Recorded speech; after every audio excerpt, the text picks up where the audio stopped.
देखंतु ए विषय मु बहु पूर्व स्पष्ट करिछि जे मुद्रार दुईटी पार्श्व कांग्रेस और बीजेडी।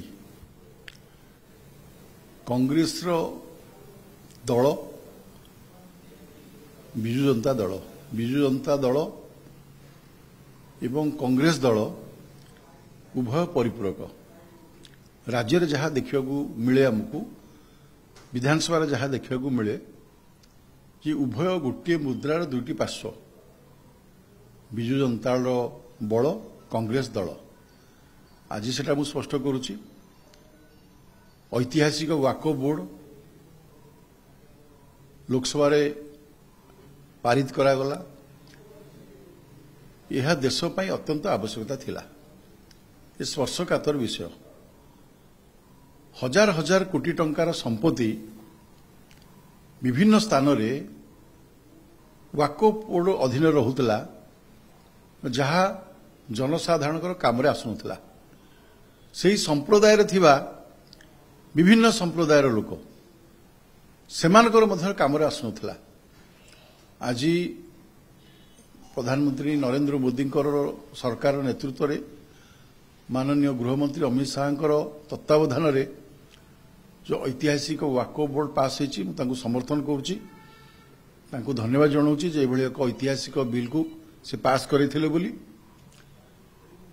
सेठी विजु जनता दलर भूमिका विरोधी दलर भूमिका हिसाब रे रहिला। आगुरु से स्पष्ट कहते जे आमे सबु दल सहित समदूरता मेंटेन करके चलू, किंतु आज स्पष्ट हो गला केंद्र रे सी विरोधी दल सहित सामिल हो गले एवं अगणित ओडिशावासी 4.5 कोटी ओडिया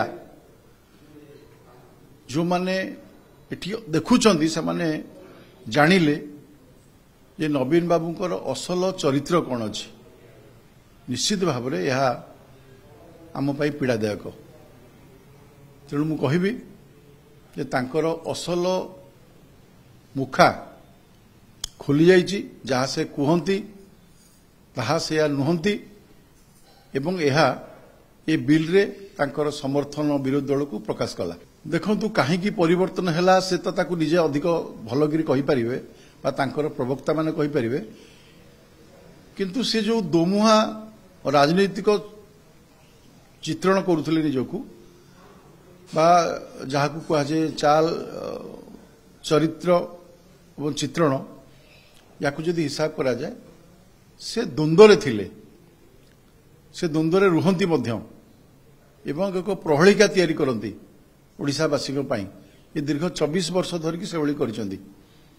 आज जेतेबेले प्रकृत परीक्षार समय आसिला सेतेबेले से जणागला जे सीए ओडिशावासी पाखरे कम रहिले एवं किछि निर्दिष्ट लोकंक पाखरे अधिक रहिले, जहाँ ओडिशावासी आदौ चाहू नथिले।